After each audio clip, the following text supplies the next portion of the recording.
والقرآن الحكيم إنك لمن المرسلين على صراط مستقيم تنزيل العزيز الرحيم لتنذر قوما ما أنذر آباؤهم فهم غافلون لقد حق القول على أكثرهم فهم لا يؤمنون.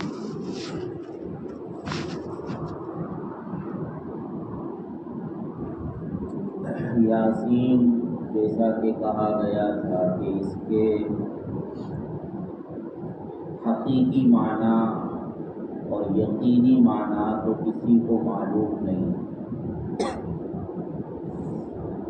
البتہ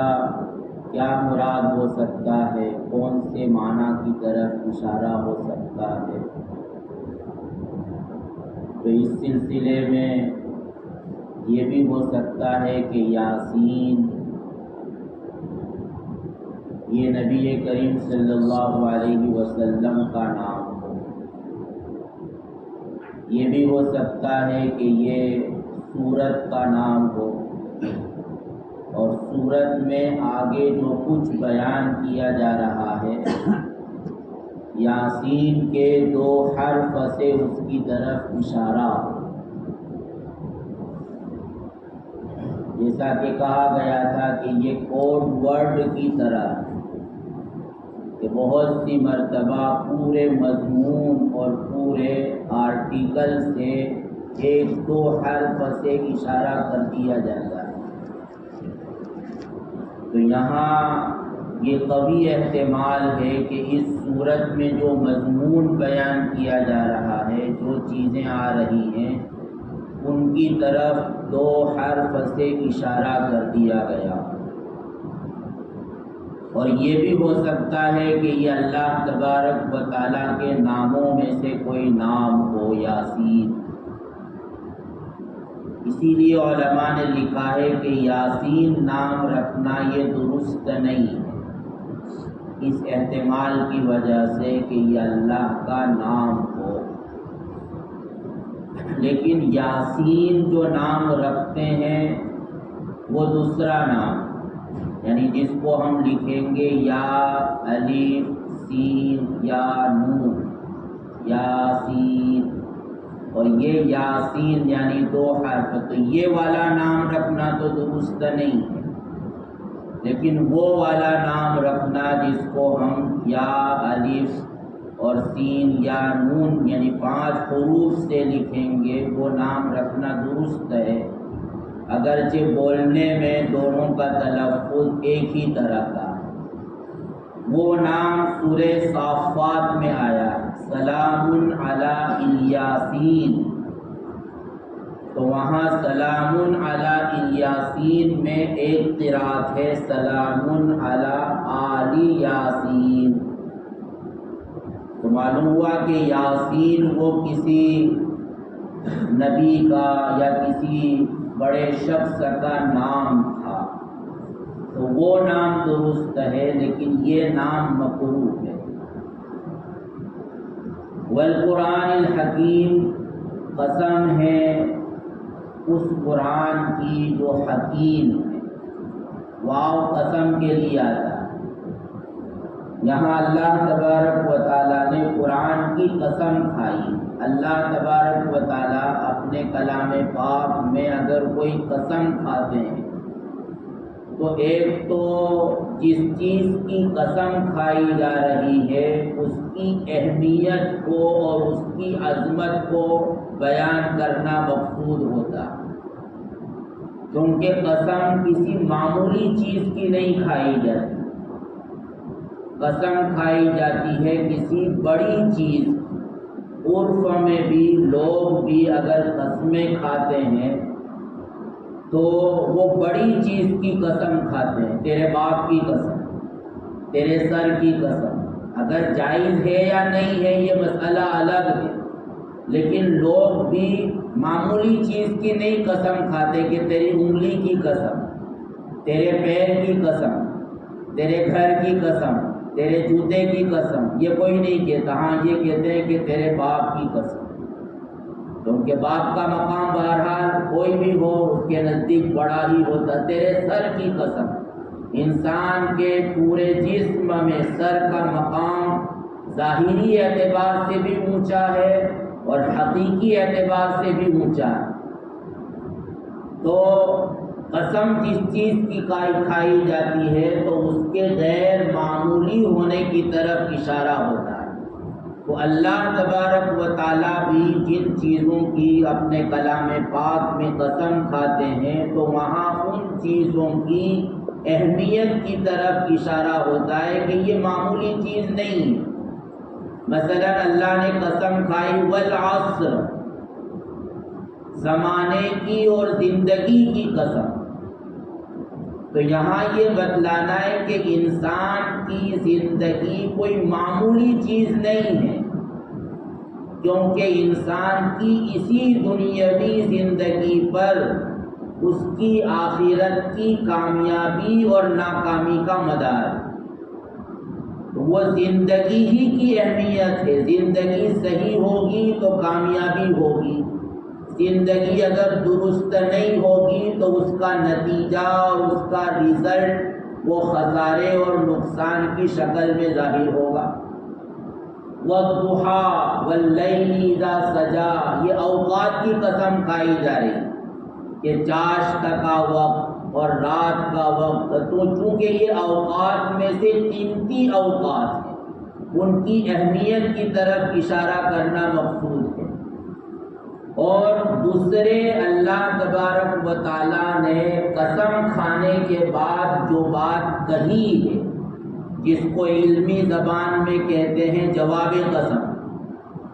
یعنی قسم کھانے کے بعد جو بات کہی جاتی ہے وہ قسم کا جواب ہوتا ہے۔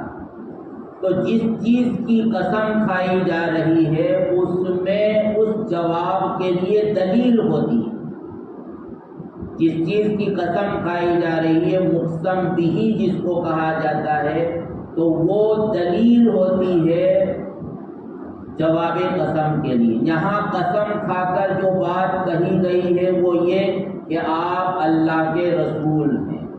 یعنی محمد صلی اللہ علیہ وسلم کے متعلق یہ کہا کہ انک لمن المرسلین، آپ اللہ کے رسول۔ تو یہ گویا یہ جواب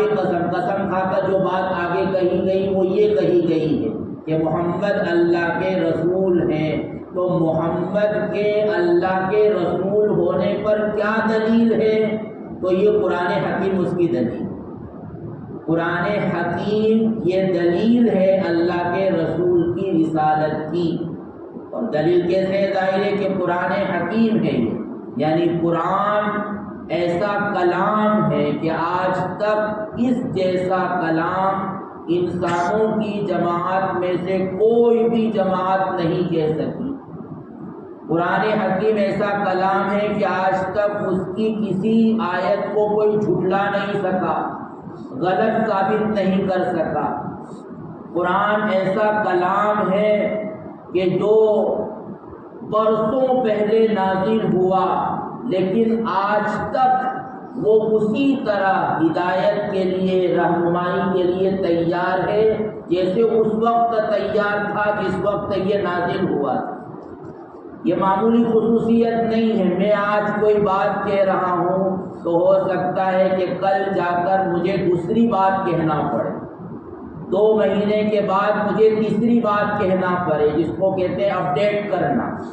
کہ وہ پرانا ورژن تھا وہ ختم ہو گیا، اب وہ نہیں چلے گا، اب اس کو اپڈیٹ کرنا پڑے۔ قرآن مجید کی یہ خصوصیت ہے کہ اس کو اپڈیٹ کرنے کی ضرورت نہیں، یہ ہر وقت اپڈیٹ، خود بخود اپڈیٹ۔ حالانکہ دنیا کی کوئی بھی چیز، بڑی سے بڑی چیز کسی ماہرین کی جماعت نے بنا ڈالی ہو، وہ ایسی پرفیکٹ نہیں ہوتی کہ وہ 10 مہینے کے بعد بھی چلے گی، نہیں، 10 مہینے کے بعد اس کو دوسرا ورژن نکالنا پڑتا، یا 5 سال کے بعد تو وہ بالکل ایکسپائر ہو جاتی ہے، کسی کام کی نہیں رہتی ہے، اب اس کو نیا ماڈل لانچ کرنا پڑتا ہے مارکیٹ میں، جب جا کر وہ چیز چلتی۔ لیکن قرآن کی خصوصیت یہ ہے کہ اس کو نازل ہوئے 1500 سال ہونے جا رہے ہیں، لیکن یہ ایکسپائر ہوگا ہی نہیں۔ آج بھی ٹیکنالوجی کے زمانے میں، سائنس کے زمانے میں یہ اپنا لوہا منوانے کو تیار ہے، اور یہ قیامت تک بالکل تازہ رہے گا، زندہ کتاب کی حیثیت سے ہر طبقے کی اور ہر فیلڈ کے لوگوں کی پوری رہنمائی کرتا رہے گا۔ مثال کے طور پر موبائل تو ظاہر ہے کہ اللہ کے رسول کے زمانے میں تھا نہیں، بلکہ اس کا تصور بھی نہیں تھا۔ اس وقت اگر کسی ایسی ڈیوائس کا تعارف کرایا جاتا تو ان کے سمجھ میں بھی نہیں آتا کہ یہ کیسے ہو سکتا ہے۔ تو یہ تو برسوں کے بعد آیا، لیکن موبائل کو استعمال کیسے کرنا ہے، کہاں اس کا استعمال صحیح ہے، کہاں اس کا استعمال غلط ہے، قرآن بتانے کو تیار ہے۔ اور اگر اس کے بعد کوئی نئی ٹیکنالوجی آ گئی جو اس سے بھی زیادہ زبردست ہو، تو قرآن وہاں بھی بتلانے کے لیے تیار کھڑا ہوا کہ کیا صحیح ہے کیا غلط ہے۔ تو صحیح اور غلط کا، حق اور باطل کا یہ ایسا پیمانہ ہے، یہ ایسی کسوٹی ہے کہ جو ہر زمانے میں اپ ٹو ڈیٹ ہے، ہر زمانے میں وہ اس لائق ہے کہ آپ اس کو کسوٹی بنائیں۔ تو یہ قرآن تو اس لیے، اور تو ایسا کلام ظاہر ہے کہ وہ اللہ کا رسول ہی کہہ سکتا ہے اللہ کی طرف۔ حالانکہ محمد صلی اللہ علیہ وسلم بچپن سے لے کر جوانی تک آپ نے کہیں پڑھا نہیں ہے۔ اس زمانے کے جو اسکول، مدرسے، کالج ہو سکتے تھے، کہیں بھی اللہ کے رسول نے ایڈمیشن لے کر باقاعدہ پڑھا نہیں، بلکہ مکہ المکرمہ میں پڑھے لکھے لوگ بھی تھے نہیں۔ کچھ 17 افراد یا 17 آدمی تھے، کچھ لکھنا جانتے تھے، اسی لیے وہ زمانہ جاہلیت کا زمانہ کہا جاتا ہے۔ اور اللہ کے رسول امی کہلاتے ہیں، یعنی جنہوں نے باقاعدہ لکھنا پڑھنا نہیں سیکھا۔ ماں کے پیٹ سے جب بچہ نکلتا ہے تو وہ کچھ جانتا نہیں ہے، تو اس جیسے تھے اللہ کے رسول، اسی کو کہتے ہیں امی، ماں کی طرف نسبت۔ لیکن اس کے باوجود جب آپ 40 سال کے ہوئے تو اچانک آپ کی زبان سے ایسا عظیم کلام نکل رہا ہے کہ اس وقت کے بڑے سے بڑے، اچھے سے اچھے عربی بولنے والے اس جیسا کلام کرنے سے عاجز تھے۔ تو یہ قرآن اللہ کے رسول کی رسالت کی اور آپ کے نبی ہونے کی دلیل ہے۔ تو اس لیے یہاں اللہ نے قرآن کی قسم کھائی کہ والقرآن الحکیم، قرآن کی صفت بیان کی حکیم، کہ وہ قرآن جو حکیم ہے، حکیم اللہ کی بھی صفت ہے اور حکیم قرآن کی بھی صفت ہے۔ حکیم کے یہاں 2 معنی ہیں، ایک تو حکیم محکم کے معنی ہے، یعنی مضبوط، پتھر کی لکیر، یعنی قرآن نے جو بات کہہ دی ہے وہ پتھر کی لکیر ہے، کبھی بھی اس سے رجوع کرنے کی اور اس کو واپس لینے کی ضرورت نہیں پڑے گی۔ بلکہ بہت ساری چیزیں ایسی ہیں کہ قرآن نے جب کہی تھی تو وہ سمجھ میں نہیں آ رہی تھی، لیکن آج ٹیکنالوجی کے زمانے میں وہ زیادہ سمجھ میں آ رہی۔ مثلا قرآن نے یہ کہا تھا کہ انسان جو اعمال کرتا ہے، اچھے عمل کرتا ہے، برے عمل کرتا ہے، تو ان کا وزن ہوگا قیامت کے بعد، آخرت میں اس کا وزن ہوگا۔ تو یہ بات سمجھ میں نہیں آتی کہ جو آدمی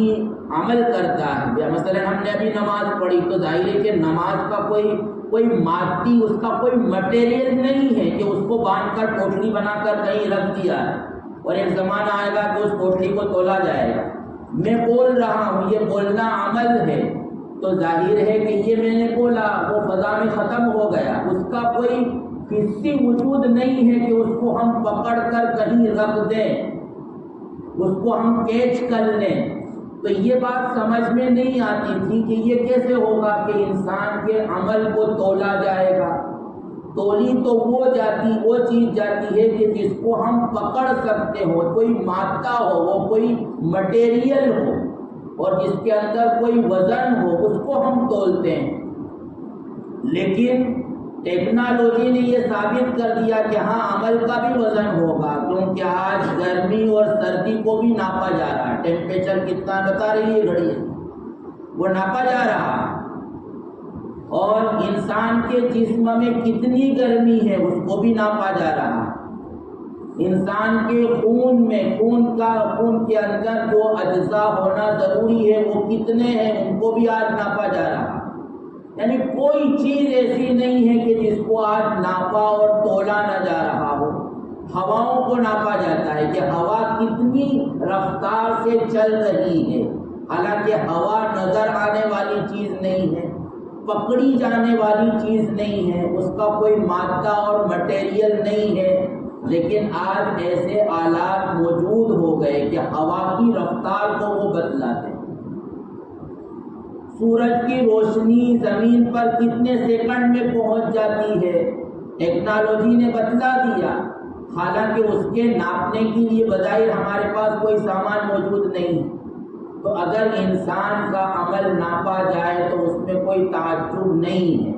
بلکہ آج تو ٹیکنالوجی یہ کہہ رہے ہیں کہ برسوں پہلے انسانوں نے جو باتیں کی تھی وہ فضا میں موجود ہے، اور اب کوشش ہو رہی ہے کہ کوئی ایسا ڈیوائس، ایسا آلہ ایجاد کیا جائے کہ آج سے 1000 سال پہلے کسی نے کوئی بات کہی تھی تو اس کو ریکارڈ کر کے باقاعدہ سنا جائے۔ ایسی کوشش ہو رہی ہے، اور ہو سکتا ہے کہ چند سالوں میں یہ اس میں کامیابی مل جائے کہ 1000 سال پہلے کسی نے کوئی تقریر کی تھی، کوئی لیکچر دیا تو اس کو کوئی ریکارڈ نہیں کیا گیا، وہ فضا میں موجود ہے۔ تو آج ایسی ٹیکنالوجی آ رہی ہے کہ وہ اس آواز کو ہمیں سنائیں گے کہ دیکھو 1000 سال پہلے فلاں شخص نے یہ لیکچر دیا۔ تو قرآن نے جو بات کہی تھی اس کو جھٹلانا تو دور کی بات، اس کا سچ ہونا اور زیادہ ثابت ہو رہا ہے۔ تو ایک تو مطلب یہ ہوتا ہے حکیم کا کہ وہ محکم ہے، یعنی مضبوط ہے، قطعی ہے، اس کی بات وہ پتھر کی لکیر ہے، اس کو کبھی جھٹلایا نہیں جا سکتا۔ اور حکیم کے دوسرا معنی ہوتا ہے، حکیم کا دوسرا معنی کہ وہ حکمت والی باتیں، وژڈم والی باتیں، یعنی عقل میں آنے والی باتیں ہیں، عقل کے خلاف، فطرت کے خلاف کوئی بات نہیں۔ ظاہر ہے کہ اسلام نے حکم دیا طہارت کا، نظافت کا، کہ صفائی ستھرائی حاصل کرو، ہر عقل مند آدمی کہتا ہے کہ ایسا ہونا چاہیے۔ اسلام حکم دیتا ہے انصاف قائم کرنے کا، کہ ہر حق والے کو اس کا حق ملنا چاہیے، تو ہر آدمی، ہر عقل مند یہی کہے گا کہ ایسا ہی ہونا چاہیے۔ اسلام حکم دیتا ہے تواضع اختیار کرنے کا، کہ انسان کے اندر ایگو نہیں ہونا چاہیے، تکبر اور گھمنڈ نہیں ہونا چاہیے، بلکہ وہ اپنی کسی بڑی ہستی کے سامنے جھکنے والا ہو،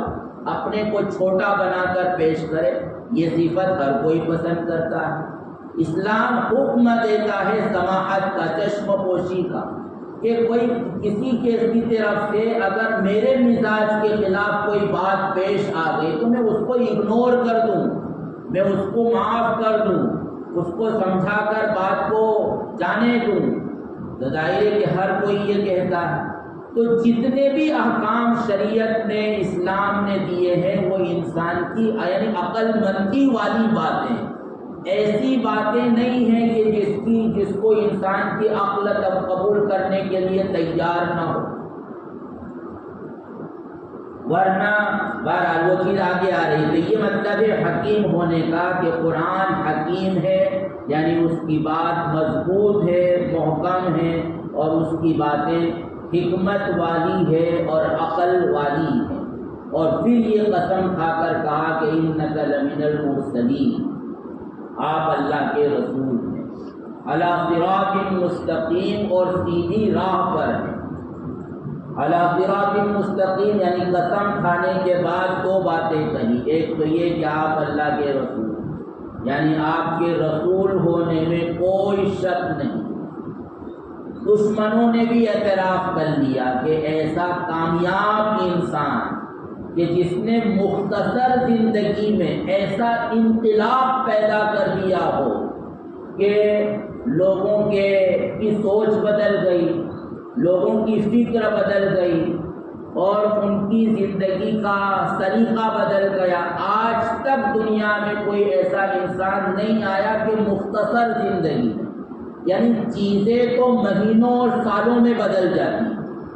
کپڑے آج ہم جو پہن رہے ہیں، ہو سکتا ہے کہ 5 سال کے بعد اور کوئی اچھا اور دوسرا طرح کا کپڑا ہو۔ آج جو کپڑا ہم پہن رہے ہیں وہ 10 سال پہلے نہیں تھا۔ تو چیزیں تو جلدی جلدی بدل جاتی ہیں، لیکن چیزوں کے پرکھنے کا جو معیار ہوتا ہے، جو کسوٹی ہوتی ہے، وہ صدیوں میں بدلتی ہے۔ عزت والا کون، ذلت والا کون، ظاہر ہے کہ وہ معیار، یعنی آج عزت کا معیار بدل گیا۔ جس کے پاس پیسہ ہو، جس کے پاس کوئی عہدہ ہو، جس کے پاس کوئی منصب ہو، وہ عزت والا۔ اللہ کے رسول نے صرف 23 سال کی مختصر زندگی میں چیزوں کو نہیں بدلا،